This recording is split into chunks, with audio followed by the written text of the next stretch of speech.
Assalamualaikum warahmatullahi wabarakatuh. Baiklah, di video ini saya akan menjelaskan materi modul studi Al-Quran. Jadi, bab pertama yaitu pengantar Al-Quran. Al-Quran merupakan kitab suci yang di dalamnya terdapat firman-firman Allah yang disampaikan oleh Malaikat Jibril kepada Nabi Muhammad sebagai Rasul Allah secara berangsur-angsur yang bertujuan menjadi petunjuk bagi umat Islam dalam kehidupan guna mendapatkan kesejahteraan di dunia dan di akhirat. Oleh karena itu, Al-Quran harus dibaca dengan benar sesuai dengan makhraj dan sifat-sifat hurufnya. Juga dipahami, diamalkan dalam kehidupan sehari-hari dengan tujuan apa yang dialami masyarakat untuk menghidupkan Al-Quran baik secara teks, lisan, ataupun budaya. Menurut Muhammad Quraisy Shihab, Al-Quran secara harfiah berarti bacaan yang sempurna. Ia merupakan suatu nama pilihan Allah yang tepat karena tiada suatu bacaan sejak manusia mengenal tulis baca 5.000 tahun yang lalu yang dapat menandingi Al-Quran. Bacaan sempurna lagi dimulia. Selanjutnya itu bab 2 tentang nuzulul Quran. Secara etimologis, nuzulul Quran terdapat dua kata, yaitu kata nuzul Al-Quran. Pada dasarnya, nuzul itu mempunyai arti turunnya sesuatu benda dari tempat yang tinggi ke tempat yang rendah. Sedangkan Al-Quran yaitu firman Allah yang telah diturunkan melalui malaikat Jibril kepada Nabi Muhammad SAW dan membacanya adalah ibadah. Kata nuzul memiliki beberapa pengertian. Menurut Ibnu Faris, kata nuzul berarti hubut, syaw, wa, waku'uh, turunnya dan jatuhnya sesuatu. Menurut Al-Zarqani, kata nuzul diungkapkan dalam peraturan yang lain untuk pengertian perpindahannya sesuatu dari atas ke bawah.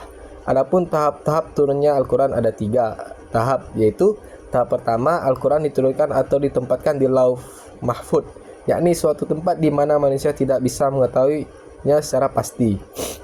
Hal ini sebagaimana disyaratkan dalam Quran surat Al-Buruj ayat 21 sampai 22 yang berartikan bahkan yang didustakan mereka itu ialah Al-Quran yang mulia yang tersimpan dalam Lauh Mahfuz. Penjelasan mengenai sejak kapan Al-Quran ditempatkan di Lauh Mahfuz dan bagaimana caranya adalah merupakan hal-hal gaib yang menjadi bagian keimanan dan tidak ada mampu mengetahuinya selain Allah Subhanahu wa taala.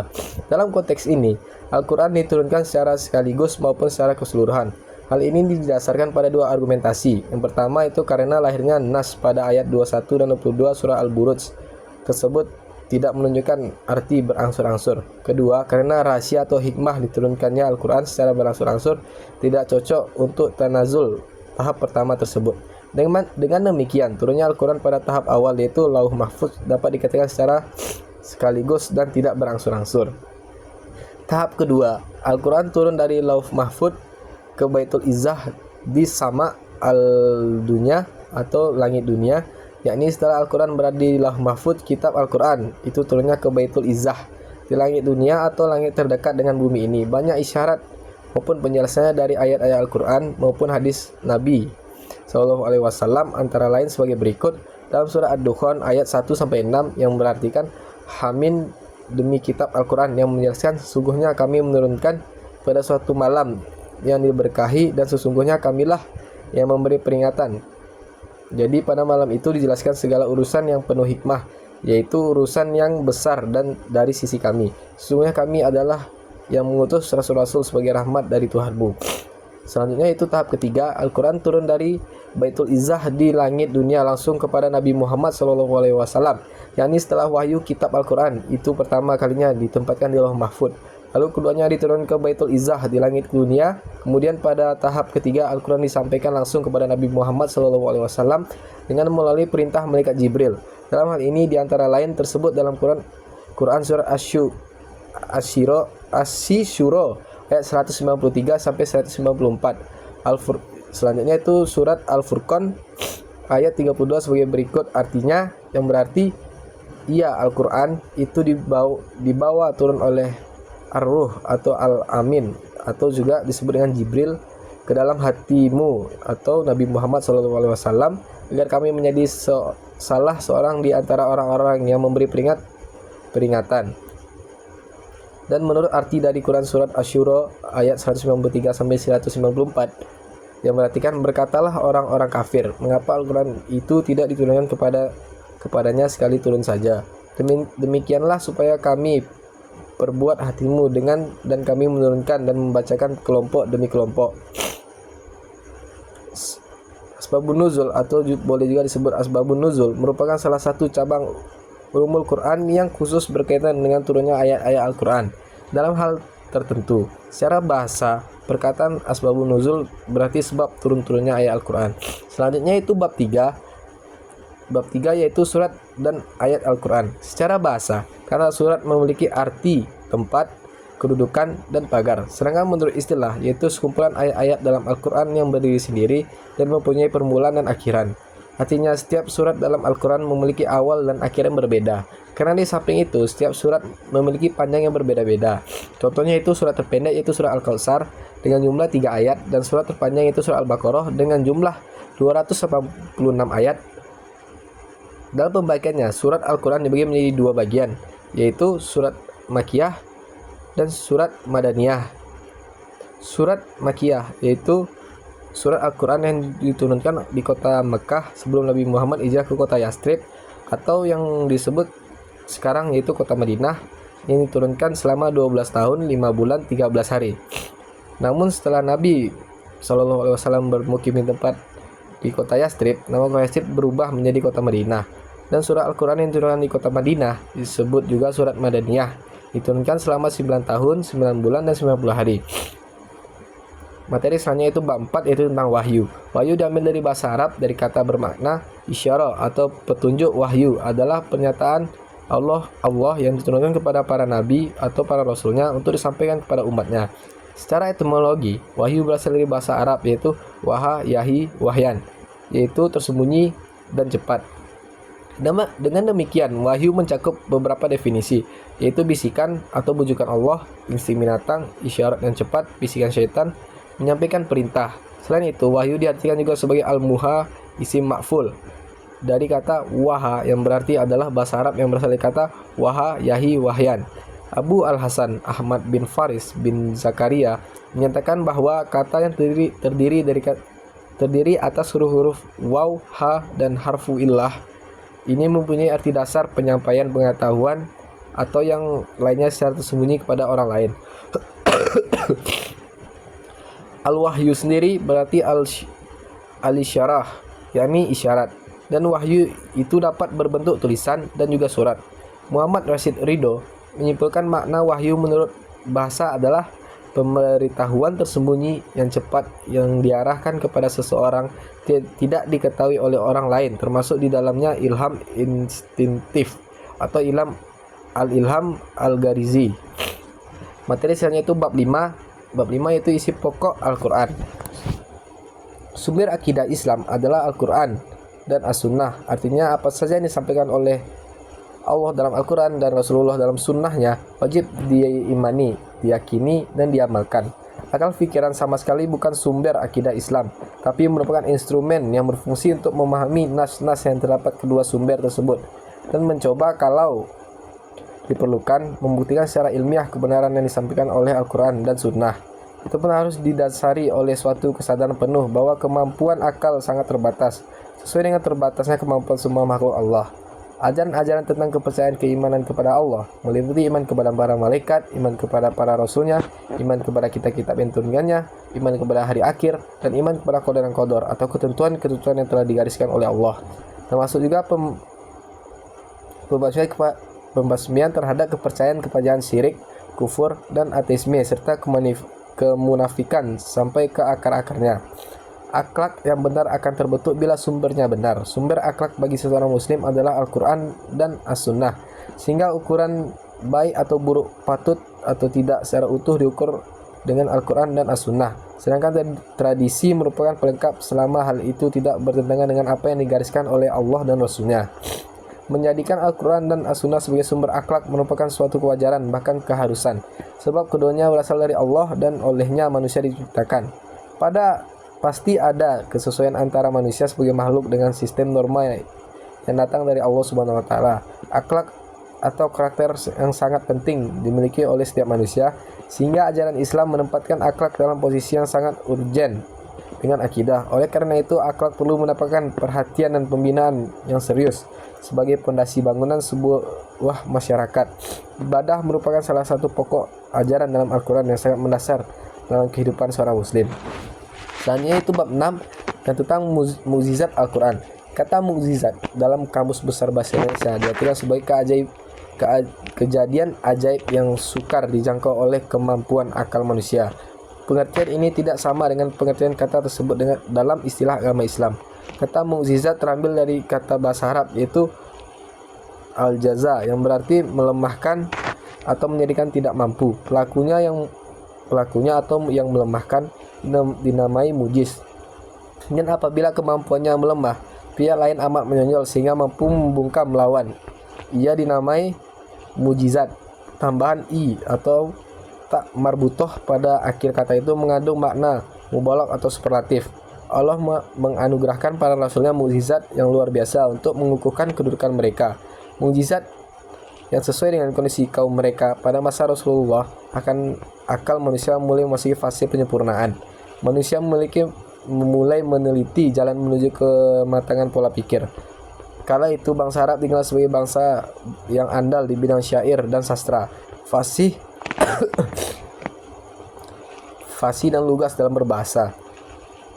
Kegemilangan mereka di bidang ini mencapai puncaknya pada masa Nabi. Derajat satu kabilah akan naik bila mereka memiliki seorang penyair atau orator ulung. Jika mereka tidak memilikinya, mereka dianggap tidak ada, bahkan hilang. Kemujizatan Al-Quran merupakan bukti atas kebenaran risalah yang dibawa Rasulullah SAW, serta menegaskan bahwa Al-Quran memang kitab suci yang berasal dari Allah Subhanahu Wa Taala. Sebagaimana diketahui bahwasanya Rasulullah SAW merupakan pribadi yang tidak mengenal baca tulis dan hidup di masyarakat yang cukup sederhana.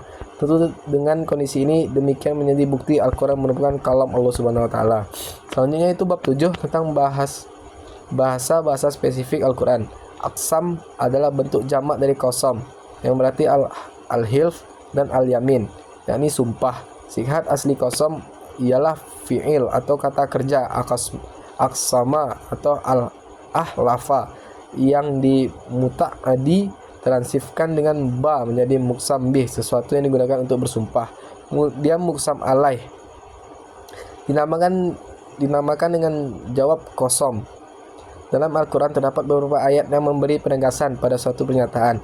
Penegasan ini berbentuk pernyataan sumpah yang langsung difirmankan oleh Allah. Sumpah dalam konotasi bahasa Al-Quran disebut dengan qasam atau aqsam. Menurut bahasa, aqsam merupakan bentuk jamak dari qasama yang berarti al-half, yakni sumpah. Begitu juga dengan kata yamin. Qasam dan yamin adalah dua kata sinonim mempunyai makna yang sama. Sedangkan secara terminologi, ada beberapa pengertian qasam menurut ulama. Qasam diartikan sebagai ungkapan yang dipakai untuk memberikan penegasan atau pengukuhan suatu pesan dengan menggunakan kata-kata qasam yang disebut dengan adat qasam. Menurut Kazim Fathi Al-Arawi, yang dimaksud dengan qasam adalah sesuatu yang dikemukakan untuk menguatkan apa yang dikehendaki oleh yang bersumpah. Hal ini ada kalanya untuk memastikan atau mengingkari sesuatu. Selanjutnya itu bab 8 yaitu nasik dan mansuk. Al-naqs merupakan masdar dari nasakaha yang secara harfiah berarti penghapusan, memindahkan, mengganti atau mengubah. Secara etimologi, an-nasib berarti penghapus yang mengganti atau yang mengubah, sedangkan mansuk berarti yang dihapus. Yang diganti atau yang diubah secara terminologi, istilah an-naqs menurut Subi as-Salih berarti mengangkat hukum syara dengan dalil syara. Khotan mendefinisikan pula kepada mengangkat hukum syara dengan dalil syara yang lain. Definisi yang dikemukakan oleh kedua tokoh di atas tidak memperlihatkan perbedaan yang berarti. Maksudnya sesuatu hukum yang telah ditetapkan bisa saja dibatalkan kemudian diganti oleh hukum lain. Mansuk adalah hukum yang diangkat atau yang dihapuskan pada ayat mawaris atau warisan, atau hukum yang dikandung dalamnya. Misalnya adalah menghapus nasik, hukum wasiat kepada kedua orang tua atau kerabat.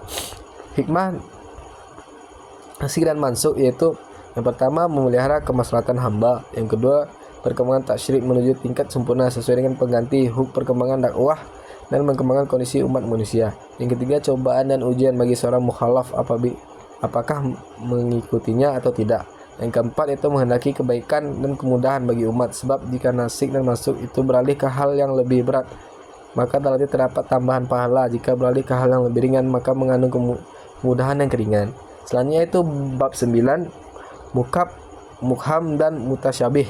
Kata mukam diambil dari kata ahkama, artinya mencegah. Al-hukmu artinya memisahkan antara dua hal. Maka seseorang dikatakan hakim karena ia mencegah kezaliman dan memisahkan antara dua orang yang berselisih, membedakan antara yang hak dan yang batil, antara benar dan dusta. Maka kata hikmah artinya mencegah bagi pelakunya dari hal yang tidak layak. Dan kata mukham artinya diyakinkan dan dipastikan. Dengan demikian secara bahasa mukham berarti sesuatu yang dikokohkan. Ikam al-alam berarti sesuatu yang kalam berarti mengukuhkan perkataan dengan memisahkan berita yang benar dan yang salah, dan urusan yang lurus dan yang sesat. Jadi kalau muhkam adalah perkataan yang bersifat yang seperti itu sifatnya. Dengan pengertian inilah Allah mensifati Al-Quran sebagai seluruh isi Al-Quran bahwa seluruh isinya muhkam, sebagaimana ditegaskan dalam Quran surat Hud ayat 1, dan seluruh muhkam. Maka maksudnya adalah Al-Quran itu kata-katanya kokoh, fasih, indah dan jelas,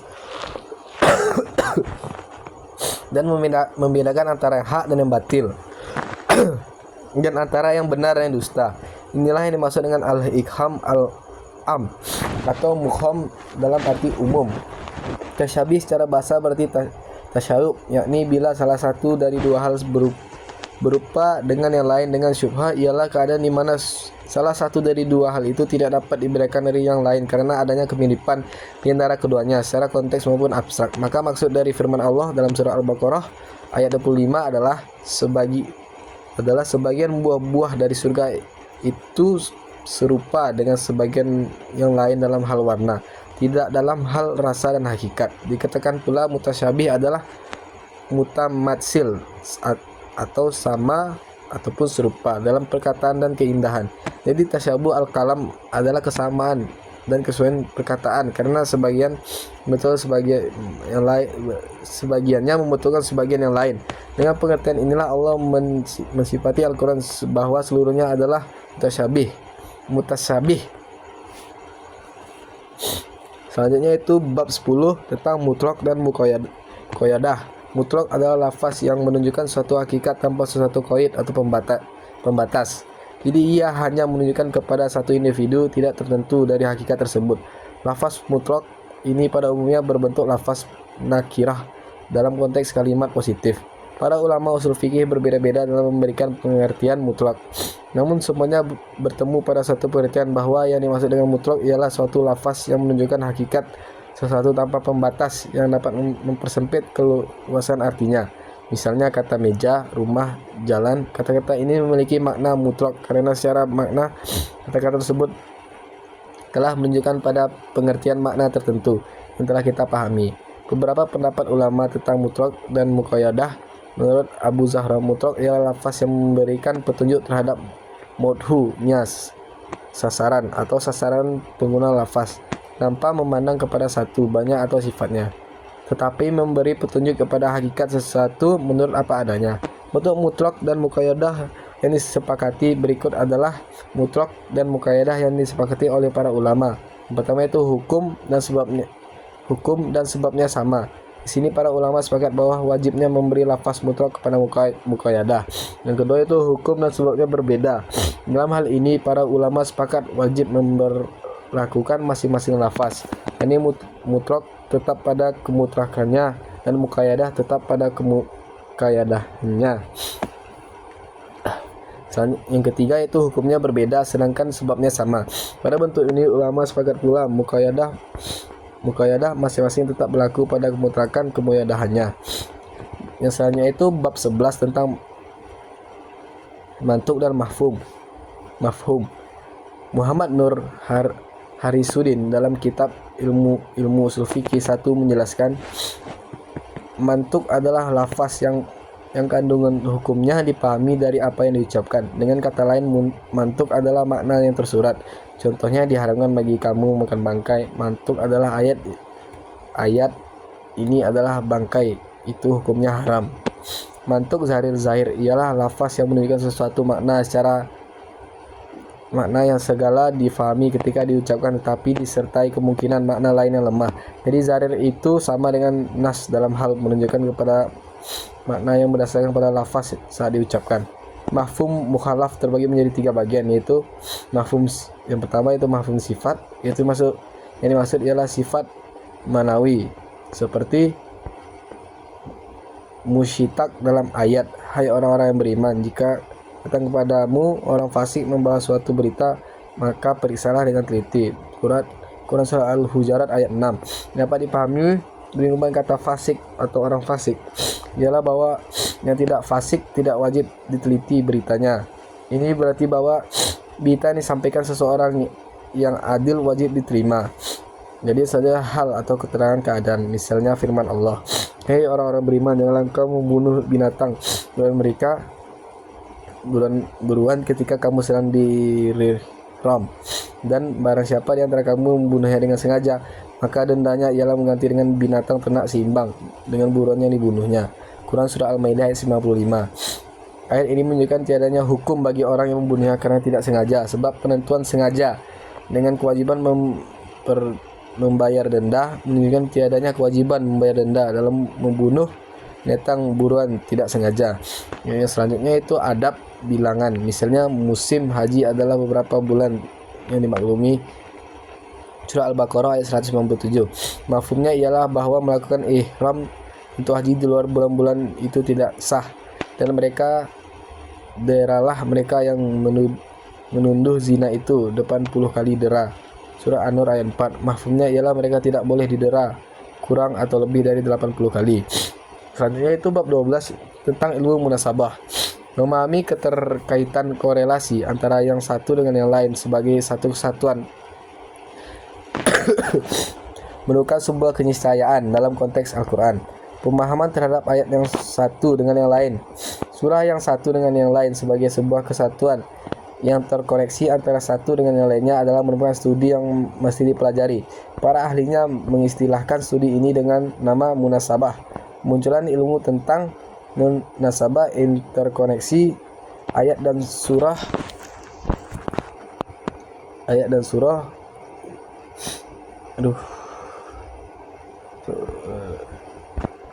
selanjutnya itu pengenalan tafsir dari masa ke masa. Allah memberikan jaminan kepada Rasulnya bahwa dialah yang bertanggung jawab melindungi Al-Quran dan menjelaskannya. Sesungguhnya atas tangguhan kamilah menghimpunnya di dadamu dan membuatmu pandai membacanya. Apabila kami telah selesai membacanya, maka ikutilah bacaannya itu. Nabi memahami Al-Quran dengan sempurna, baik secara global dan terperinci, dan adalah tugasnya menerangkan kepada para sahabat. Dan kami turunkan kepadamu az-zikir agar kami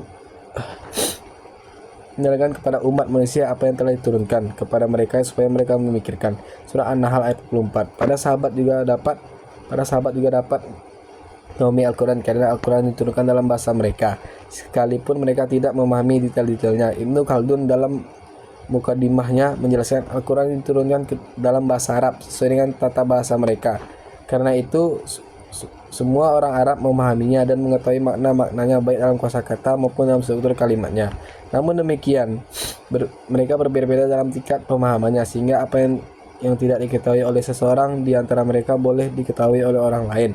Para sahabat dalam menafsirkan Al-Quran pada masa ini berpegang pada pertama itu Al-Quran Al-Karim, sebab apa yang dikemukakan secara global satu tempat dijelaskan secara terperinci tempat yang lain. Terkadang pula sebuah ayat tentang namun kemudian disusul oleh ayat yang lainnya membatasi atau mengkhususkannya. Ini adalah dinamakan tafsir Al-Quran dengan Al-Quran.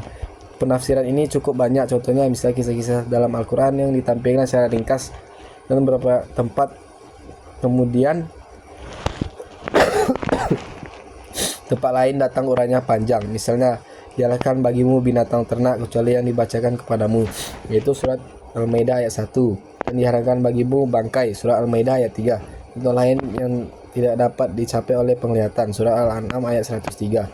Ditafsirkan oleh ayat kepada Tuhannya lah mereka melihat surat Al-Quran surah Al-Qaimah ayat 32. Nabi SAW beliaulah memberikan penjelasan penafsiran Al-Quran alternatif karena para sahabat mendapatkan kesulitan dalam memahami sesuatu ayat. Mereka merujuk kepada Nabi.